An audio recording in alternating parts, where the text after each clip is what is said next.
আফদালুল আমালি আদওয়ামুহা, সবচেয়ে ভালো কাজ কোনটি? যা বারবার স্থায়ী করা হয়। আজকে 5 ওয়াক্ত নামাজ জামাতে পড়েছি। ওয়া বারাকাতুহু।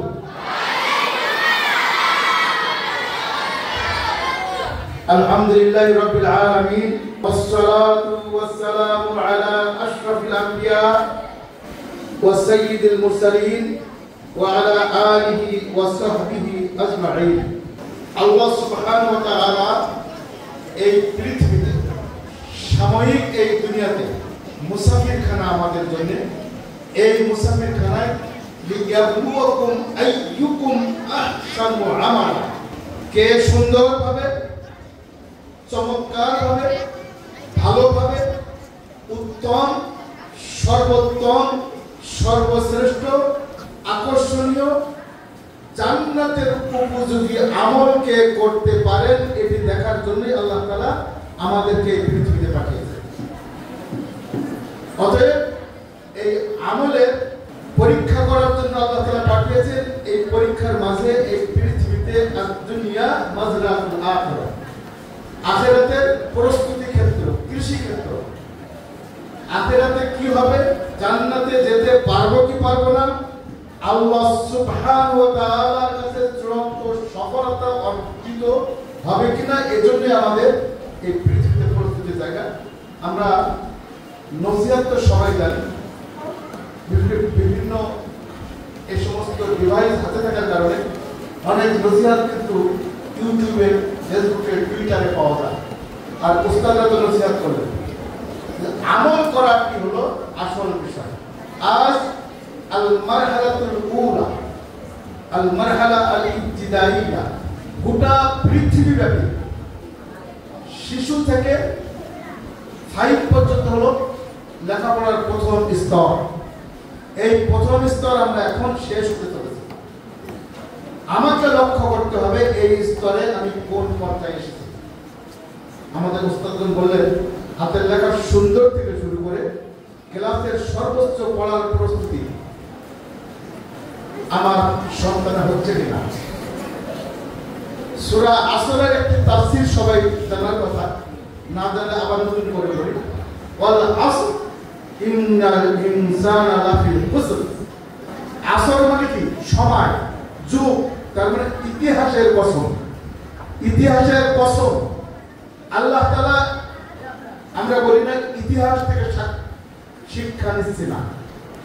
আমার আগে আব্বা, দাদা, তার দাদা, তার বাপ, তার মা, তার নানা নানি সবাই কবরে গিয়েছে, এটা ইতিহাস। আমাকেও কবরে যেতে হবে। আসরি, ইতিহাসের কসম, সময়ের কসম। আল্লাহ তাআলা কসম করে বলছেন মানুষ অবশ্যই ধ্বংস হবেই হবে, মানুষ মরবে, কবরে যাবে। কি আপনাকে আমি কবরে যাওয়া লাগবে না? কি সবাই মরবে? সবাই মরবে। দুনিয়া এসেছি, মরতেই হবে নাকি? মরা লাগবে না? আচ্ছা, দুনিয়া সারা একবারে কিয়ামত পর্যন্ত, কিয়ামত বলতে বড় কিয়ামত, বেঁচে থাকবে কেউ আছে এখানে? আছে? আজকে যার বয়স 5, 10, 20 যাই হোক না, আমরা যারা 50, 60 এখানে আছেন, 100 বছর পরে এই জায়গায় যারা আছে আর কেউ এই পৃথিবীতে থাকবে না, থাকবে? তাহলে ইতিহাস থেকে, যুগ থেকে আমাদেরকে শিক্ষা নিতে হবে। অতীতে যা গিয়েছে গিয়েছে, আজ থেকে পূর্ণ প্রস্তুতি।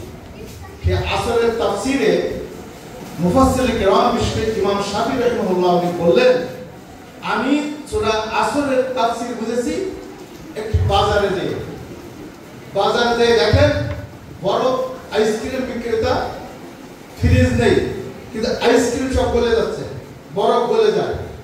তখন চিৎকার দিয়ে কাঁদছে, বাবারা, ভাইয়েরা, কে কোথায় আছেন, এখনই এসে আমার আইসক্রিম কম দামে হলেও কিনে নেন, আমার পুঁজি রক্ষা পাক। না হলে পুঁজি যদি রক্ষা না পায়, একটু পরে যখন পানি হয়ে গলে যাবে, পানি হয়ে যখন আমার এই আইসক্রিম গলে যাবে, তখন আমার ইমাম শাফিঈ রাহিমাহুল্লাহ বলে, তখন থেকে বুঝলাম যে জীবনের গুরুত্ব কি। সূরা আসর মানে কি? সময়ের কসম, জীবনের কসম, ইতিহাসের কসম মানুষ শেষ হয়ে যাবে। তাহলে আমার জীবন আজ আমার বয়স 14, 13, 12 বছর কিন্তু পার, যদি 60, 70, 50 বছর বাঁচি বাকি সময় কিন্তু শেষ। আজ থেকে আমরা শিক্ষা নেব যে আমার সময়কে সর্বোচ্চ গুরুত্ব দেওয়া এবং প্রথম স্তর জীবনের সর্বপ্রথম স্তর যে আমি আমার জীবনকে ইসলামের আলোকে, কোরআনের আলোকে, প্রতিষ্ঠানের শৃঙ্খলার আলোকে গড়ে তুলে আমি বিশাল একটি আলেম তৈরি করব। এটি হলো আমাদের দ্বিতীয় নম্বর নসিহা। 3 নম্বর নসিহা আমি একটু আপনাদের কাছাকাছি আছি। 3 নম্বর নসিহা হলো আমাদের সবচেয়ে বড় যে জিনিস, এই ঘুম আসার একটা কারণ আছে। হাদিস শরীফে বলা হয়েছে কি আসসুবহাতু তামনাউল খায়রা, সকালে যারা ঘুমায় তাদের জীবনের বরকত শেষ। যদি তোমার বাবা ঘুমায়, মা ঘুমায়, তুমি ঘুমাও, বাবার ডায়াবেটিস হবে, মায়ের ডায়াবেটিস হবে, প্রেসার উঠবে, আর আল্লাহ রাসূল বলেছেন কি জীবনের বরকত শেষ। আর অন্য হাদিসে বলা হয়েছে আল্লাহুম্মা বারিক উম্মতি ফি বুকুরিহিম, যারা সকালে কাজে নামে আল্লাহ তাআলা তাদের জীবনে বরকত দেয়। সকালে ঘুমাইবা, সকালে ঘুমানো যাবে না, ঠিক আছে? এরপর আমাদের আল আখলাকুল হাসানা, সর্বশ্রেষ্ঠ চরিত্রবান হতে হবে। এখন থেকে আমরা ক্লাস 5 পড়ি, এখন থেকে আমি চেষ্টা করব সবচেয়ে ভালো মানুষ বলবে ক্লাস 5 এ নিলামে করে একটু ভালো ছাত্র হবে।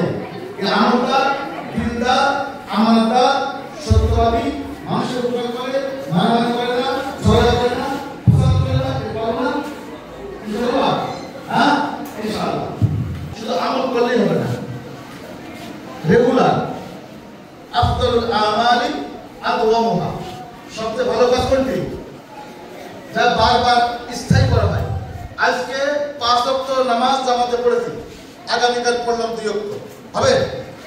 তাহলে আমি যিনি পিতা, আপনাদেরকে আনা হয়েছে পিতার নেতৃত্বে, আব্বার নেতৃত্বে, আপনার নেতৃত্বে আপনার সন্তান সকাল থেকে মাদ্রাসায় আসা পর্যন্ত থাকবে। সকাল থেকে মাদ্রাসায় আসা পর্যন্ত বাবা ঘুমাসে, ঘুমানো যাবে না, ক্লাসে অ্যাটেনশন থাকবে।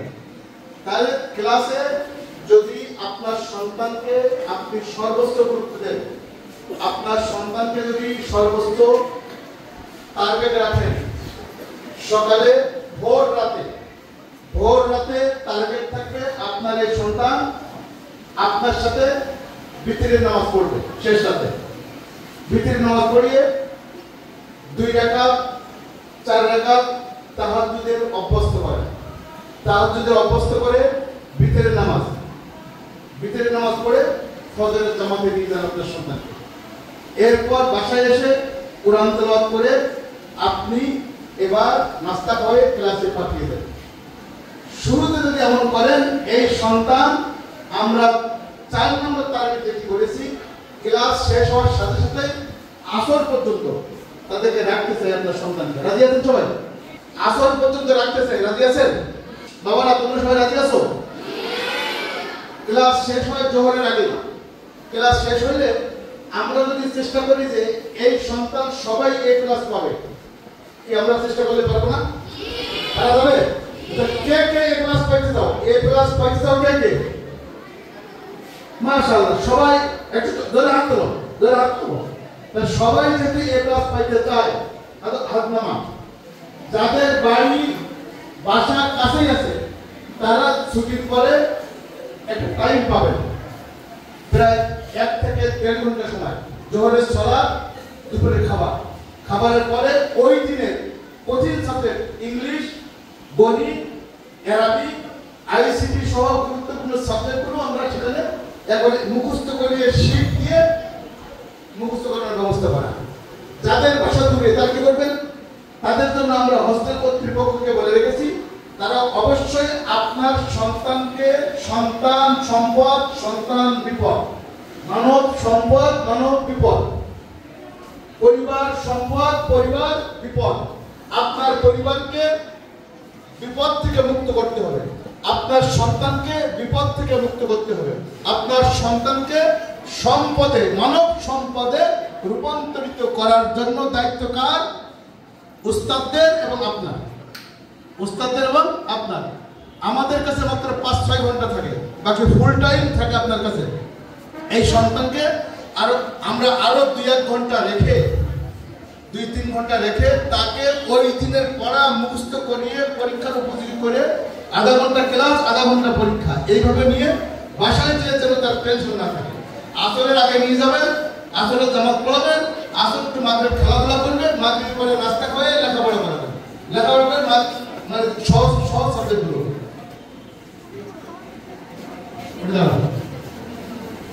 সহজ সাবজেক্টগুলো লেখাপড়া করাবেন, ঠিক আছে? যখন সহজগুলো লেখাপড়া করালেন, ঈশার পরে বেশি রাত জাগা যাবে না। আমাদের গাজী ভাই বললেন যে রাত 11টা করে 12টা জাগে, ফজরে উঠতে পারে না। আমরা কি সেটা করবো? সেটা করবো। যত সকাল সকাল ঘুমাতে দেবেন, বিতের নামাজ চেষ্টা করবেন যে শেষ সাথে পড়া। দেখবেন আপনাদের ছেলে অনেকে দেখেন না ঝিমাচ্ছে, দেখছেন অনেকে ঝিমাচ্ছে, এই ঝিমানি আর কোনোদিন থাকবে না। ফজরের পরে যদি আপনার ছেলেকে ঘুমাইতে না দেন, এই ছেলে ক্লাসে এসে ঝিমাবে না, নাস্তা না খেয়ে আসবে। অনেকে দেখেছি আমরা এই অনেকে আমরা লক্ষ্য করি, গেটে এসে একটা পাউরুটি দিলেন, গ্যাস হইল, কোন রকম জোর করে একটা পাউরুটি দিচ্ছে আর ছেলে রাগ করতেছে। আমরা ছেলেকে রাগও করতে দেবো না, আপনার ছেলেকে আমরা রাগ করতে দেবো না, ছেলের সাথে রাগ করবেন না। আমার 5 নম্বর পয়েন্ট এটি, আল্লাহর হস্তে সন্তানকে বিপদে ফেলবেন না। আল্লাহ সুবহানাহু ওয়া তাআলা ইরশাদ করেছেন, ইয়া আইয়ুহাল্লাযীনা আমানু, ওহে তোমরা যারা ঈমান এনেছো, ইন্না মিন আজওয়াজিকুম, নিশ্চয় তোমাদের কতিপয় স্ত্রীরা স্বামীর জন্য, আর স্বামী স্ত্রীর জন্য, তোমাদের বাবা মায়ের জন্য, মা বাবার জন্য, আর বাবা মা দুইজনের জন্য কি আদুবল রকম শত্রু হয়ে যাবে। বাবা মা একজন আরেকজনের শত্রু হয়, বাবার শত্রু হয় মা, মায়ের শত্রু হয় বাবা, আর বাবা মা দুইজনের শত্রু কে হয়? তার কে হয়ে যায় শত্রু? সন্তান। কারণ কি শত্রু কেমনে হয় জানেন? কারণ হলো, দেখেন আজকে আমরা লক্ষ্য করেছি এই শত্রু না হওয়ার জন্য আল্লাহ তাআলা একটি মেডিসিন দিয়েছেন, ঔষধ দিয়েছেন, প্রেসক্রিপশন। ফাহযারুহুম, অতএব পিতা, ফাহযারুহুম মানে সচেতন, সতর্ক, আন্তরিক, দায়িত্ববান, যত্নবান। আবার বলি, সচেতন, সতর্ক, দায়িত্ববান, যত্নবান, আন্তরিক। পিতা মায়ের প্রতি দায়িত্ববান, যত্নবান, সচেতন, সতর্ক, আন্তরিক হবেন। মা বাবার প্রতি সচেতন, সতর্ক, আন্তরিক, দায়িত্ববান, যত্নবান হবেন। আর পিতা মাতা উভয়েই দুইজন মিলে আপন সন্তানের প্রতি দায়িত্ববান, যত্নবান, আন্তরিক, সচেতন, সতর্ক থাকবেন। তাফসীরের কথা, তাফসীরের বক্তব্য। যদি কোরআনের আয়াত, যদি পিতা মায়ের প্রতি, মা বাবার প্রতি, মা বাবা উভয় দুইজন যদি সন্তানের প্রতি সচেতন, সতর্ক, আন্তরিক, দায়িত্ববান, যত্নবান না হওয়া যায়, অবশ্যই তাদের মধ্যে ভেদাল তৈরি হবে। বাবা মার সাথে বকবে, মা বাবার সাথে রাগারাগি করবে, সন্তান বাপকে হত্যা করবে। কি দেখছেন ইদানিং হচ্ছে? দেখছেন সবাই? অতএব আপনার সন্তান, আমাদের সন্তান, এই সন্তানকে মানব সম্পদে রূপান্তরিত করার জন্য আপনার সন্তানের প্রতি আপনি দায়িত্ববান, যত্নবান, সচেতন, সতর্ক, আন্তরিক পরিবেশে রাখবেন। এই যে গ্যাজেট, এই সমস্ত মোবাইল বাচ্চাদের হাতে দেওয়া যাবে না। আমরা নিয়ম করেছি, ইন্টার পাসের আগে, আলিম পাসের আগে কারোর হাতে মোবাইল দেওয়া যাবে না। আজকে দেখলাম কয়েকজনের হাতে, ক্লাস 5-এ তার হাতে মোবাইল থাকবে কেন? যদি মোবাইল দিয়েছেন, এই সন্তান কিন্তু আপনার আর কথা শুনবে না। আমরা লক্ষ্য করেছি অনেক অভিভাবক এসে কান্নাকাটা করেন যে আমার সন্তানকে আর কন্ট্রোল করতে পারছে না, মোবাইলটা আপনারা নিয়ে নেন। এই সন্তানের হাতে মোবাইল দেওয়া যাবে না। এইগুলো আমার 4 নম্বর কথা। 5 নম্বর হলো আল মুরাকাবা আল কামিলা, কমপ্লিট মনিটরিং রাখবেন। আপনার সন্তানকে মাদ্রাসায় আসছে কিনা, প্রয়োজনে আপনি বা ম্যাডাম পৌঁছে দিয়ে যাবেন, আবার নিয়ে যাবেন। মাদ্রাসায় অনেক সময় পাঠালেন, সে আসলো না, বন্ধুর সাথে খেলতেছে, আপনার কাছে মেসেজও যাচ্ছে না। মেসেজ না গেলে অবশ্যই আপনি শ্রেণী শিক্ষকের সাথে যোগাযোগ করবেন, কেন মেসেজ আসে না। আপনি যদি আমাদের গ্রুপে না থাকেন, শ্রেণী শিক্ষকের সাথে অবশ্যই যোগাযোগ করে আপনার প্রয়োজনীয় তথ্য সেখান থেকে জমা দিয়ে আপনি রেগুলার যোগাযোগে থাকবেন ইনশাআল্লাহ। এটা হলো অভিভাবকের কাজ। আপনি আমি যদি এই কাজ না করি, সন্তান কিন্তু অন্যমনস্ক হয়ে যাবে। এরপর কোন সাবজেক্ট খারাপ করছে, রেগুলার ডায়েরি, আমরা তো মাঝে মাঝে ক্লাসে যে ডায়েরি দেখি, দেখা যাচ্ছে যে অনেক গার্ডিয়ান ডায়েরিতে স্বাক্ষর করেননি। তা আপনাকে দেখতে হবে শিখেছি, শিখেনি, আংশিক শিখেছি বা অনুপস্থিত, আপনি মন্তব্য লিখে দেবেন যে কেন 3টা সাবজেক্ট শিখছো, বাকি 3টা কি হয়েছে তোমার, একটু জিজ্ঞেস করবেন, উস্তাদরা করবে। আর যদি আপনার ডাউট লাগে কোনো উস্তাদের ব্যাপারে, আপনি প্রশ্ন করবেন, উস্তাদ আমার এই সন্তান তো শিখে নেই, প্রশ্ন করবেন। আপনারা মাদ্রাসা পরিচালনা পর্ষদ, শিক্ষক, ছাত্র, অভিভাবক সবাই মিলেই হলো প্রতিষ্ঠান, সবাই একটি স্টেক হোল্ডার, সবাই মিলেই আমরা আপনার সন্তানকে গড়ে তুলতে চাই। এরপর আপনার পক্ষ থেকে প্রয়োজনে মাঝে মাঝে বিভিন্ন বিষয় শিক্ষকের সাথেও যোগাযোগ করতে হবে। এরপর আপনার সন্তান নিশ্চিত ক্লাসে উপস্থিত আছে কিনা, রেগুলারের মেসেজ আপনি চেক করবেন। যদি কোনো কারণে মেসেজ আপনার কাছে না যায়, আপনি আবার একটা হাজিরা চেক করে দেবেন, মাঝে মাঝে প্রশ্ন করতে হবে। এরপর আপনার বেশ কয়েকটি পরামর্শ দিয়েছে যে সন্তানদের সহযোগিতা, এটা তাআওয়ানু আলাল বিররি ওয়াত তাকওয়া, ভালো কাজের সহযোগিতা আমরা অবশ্যই করব এবং তাকে আন্তরিক, সচেতন, সতর্ক, মহব্বত করে তাকে আগলে রাখতে হবে, সবার দায়িত্ব সচেতন। এরপর আপনাদের হাতে আজকে রেজাল্ট কার্ড দেওয়া হবে, রেজাল্ট কার্ড দেওয়া হবে। আমরা নিয়োগ করছি আপনাদের কষ্টদার মেন টার্গেট হলো আপনাদের মাধ্যমে তাদের রেজাল্ট আমরা দেব, কারণ আপনার সন্তান কি করলো এটা আপনাকে দেখতে হবে। দেখার পরে মূল্যায়ন আপনি করবেন যে আমি কতটুকু তার প্রতি তার আন্তরিক হওয়া বেশি দরকার। এরপর আমাদের এই দেখেন যে জিনিসটা সিলেবাস অনেক বেশি, একজন ম্যাডাম বললেন অনেক সিলেবাস বেশি না, সিলেবাস কিন্তু সারা বাংলাদেশে একই সিলেবাস। মাদ্রাসায় স্কুলের সাথে আমাদের তুলনা করলে হবে না, সারা বাংলাদেশে সরকারি সিলেবাস আর সহ পাঠ্যক্রম এটা সরকারের নির্দেশ। ধরেন এই যে মাইকটা ইংরেজি,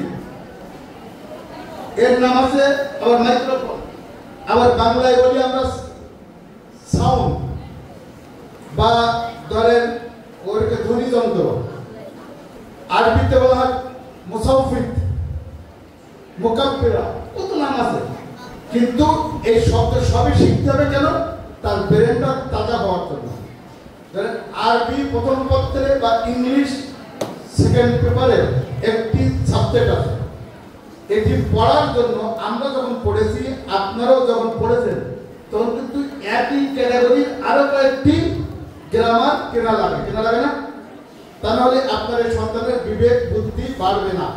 মেহরবানি করে এটা আপনি আরো উৎসাহ দেবেন।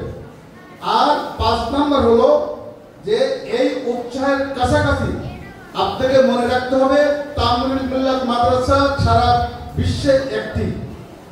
এখানে সন্তানরা আমরা যখন এখানে পড়েছি 20 জন স্থান করত, 20 জন স্থানের মধ্যে 16 জন, সারা বাংলাদেশে হাজার হাজার মাদ্রাসার মধ্যে এখানকার ছাত্ররা 16 জন 17 জন স্থান করত।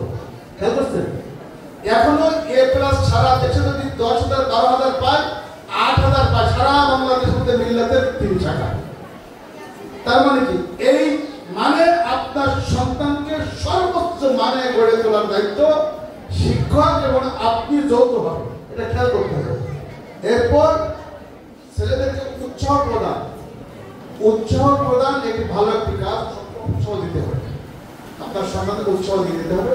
আর সর্বোপরি আমরা যদি কোনো কাজে এবছর এমনি বই এসেছে দেরিতে, বই দেরিতে আসছে, মানে সব রমজানের ছুটি হওয়ার পরেও বই আসছে, কিন্তু আমরা কিন্তু আপনার সন্তানকে পিছিয়ে রাখিনি, বরং আমাদের উস্তাদগণ তাদের ব্রেনে যা আছে পুরাতন বই নিয়ে 1 জানুয়ারি থেকে ক্লাস শুরু করেছে। আমরা যারা জানুয়ারিতে শুরু থেকে ক্লাস করাইতে পারেননি আর ফেব্রুয়ারির 25 তারিখ থেকে ছুটি হয়েছে, ছুটির 3-4 দিন আগে যারা ঈদের ছুটি মনে করে বাড়িতে নিয়ে গেছেন, রমজানের ছুটি মনে করে আগে যারা লাস্টের 3 দিন যারা অনুপস্থিত ছিলেন, তারা কিন্তু সন্তানদের অনেক বরকত থেকে মাহরুম করেছেন।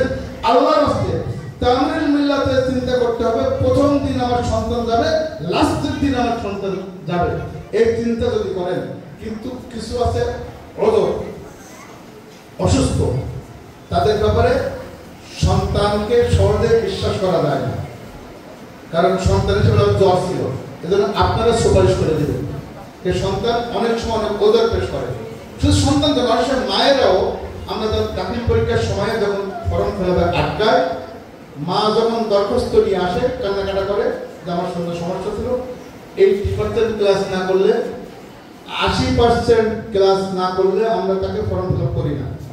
মা বলে যে অসুস্থ, না আপনার কথা শুনবো না, আপনার বাবাকে নিয়ে আসেন, বাবা সহজে আসতে চায় না, বাবা আসার পরে দেখা গেল না ওই সন্তান এই বাসা থেকে আসে ঠিকই, ক্লাসে আসে না, ধূপ খোলা মাঠে দিয়ে খেলছে, এমন অনেক পরে বাবা আসতে হবে, বাবা বিদেশে থাকে, অনেক কষ্ট করে খবর দিয়ে 10 দিন পরে আনা হলো, আনার পরে দেখা গেল পরিচিত লোক, কিন্তু এই ছেলে কোথায় গেছিল তথ্য নিয়ে জানা গেল এখানে আসার নামে বাসা থেকে বের হতো, বাবা লক্ষ লক্ষ টাকা বিদেশ থেকে পাঠায়, মা বাসা ভাড়া নিয়ে পাশে থাকে, ছেলেকে পাঠিয়ে দেয়, এই ছেলে আস্তে করে ধূপখোলা মাঠে খেলতে যায় আমার এই ভাইয়ের বাসার পাশে।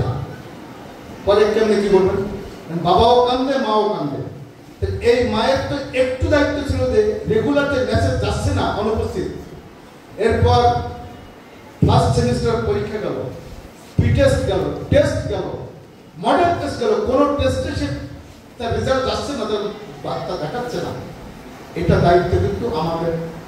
ওস্তাদরা তো আপনার ক্ষতি পাবে না, আপনাকে আসতে হবে ছিল রেজাল্ট করে রেগুলার কষ্ট করে স্বাক্ষর দিবেন, স্বাক্ষর দিয়ে রেগুলার স্বাক্ষর দিয়ে এরপর মাঝে মাঝে একটু আসবেন। আর আমরা যখন ডাকি এইভাবে আসবেন ইনশাআল্লাহ। আমরা আপনাদের আর সময় নেব না। হাযা মা ইনদি ওয়াল ইলমু ইনদাল্লাহ।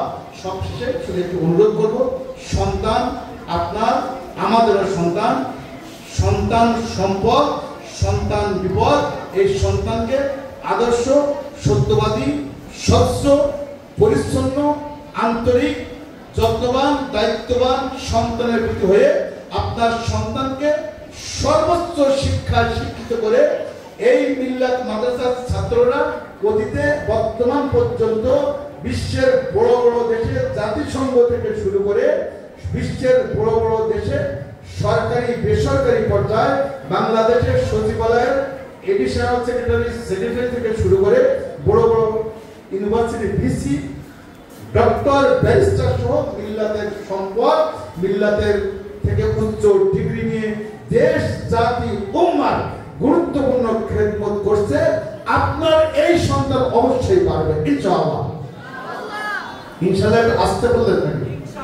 আপনার এই সন্তান, আপনার এই সন্তান ইনশাআল্লাহ সর্বোচ্চ শিক্ষায় শিক্ষিত হয়ে, সর্বোচ্চ দ্বীনি দীক্ষায় দীক্ষিত হয়ে, আদর্শবান, চরিত্রবান, স্বচ্ছ, ক্লিন ইমেজের অধিকারী হয়ে আন্তরিক পরিবেশে, দ্বীনি পরিবেশে আপনার সাথে মিশে দেশ, জাতি, উম্মার গুরুত্বপূর্ণ খেদমত করবে ইনশাআল্লাহ। আপনার সন্তানকে সেভাবে আল্লাহ তাআলা কবুল করুন এবং আমাদের সম্মানিত শ্রেণী শিক্ষকগণ যার যার ক্লাসে আপনার হাতে রেজাল্ট কার্ড দিবেন, রেজাল্ট কার্ড নিয়ে এরপর আপনারা মূল্যায়ন করবেন। আল্লাহ তাআলা আপনাকে, আমাকে কবুল করুন, মিল্লাত পরিবারকে কবুল করুন। তামিল মিল্লাত মাদ্রাসা, তামিল মিল্লাতের পরিচালনা পরিষদ মিল্লাতের অভিভাবকবৃন্দ, ছাত্র শিক্ষকদেরকে আল্লাহ তাআলা কবুল করে রোজ মাহশারের দিন কিয়ামতের ময়দানে জান্নাতে যদি আপনার আমার একসাথে দেখা হয়, এটি হলো সবচেয়ে বড় সফলতা। আসসালামু আলাইকুম ওয়া রাহমাতুল্লাহি ওয়া বারাকাতুহু। আপনারা বাচ্চাদেরকে সকালে খাওয়ানোর অভ্যাস করবে। অধিকাংশ ছেলে না খেয়ে মাদ্রাসায় আসে, এরপর দুই পিরিয়ড পরে হুজুর আমার পেট ব্যথা করে, এখন না কিছু খাইতে যেতে হবে, বাইরে যেতে হবে, এটা সেটা, আবার নাস্তা, বিভিন্ন কথা। তোমরা যারা এখানে আসো, তোমাদের জীবনের লক্ষ্য কি? একজন দেখুন, একজন হাত তুলে বলো তো দেখি, তোমার জীবনের লক্ষ্য কি? টিচার হতে চাই। মাশাআল্লাহ, শুকরান। মাদ্রাসা শিক্ষকদের বিরুদ্ধে নানান অভিযোগ, কিন্তু নিজে কোনো গাইড দিচ্ছে না। শিক্ষক শুধু পড়ায় ছেড়ে দেবেন আর অন্য কিছু করবে না। অভিভাবকের পূর্ণ দায়িত্ব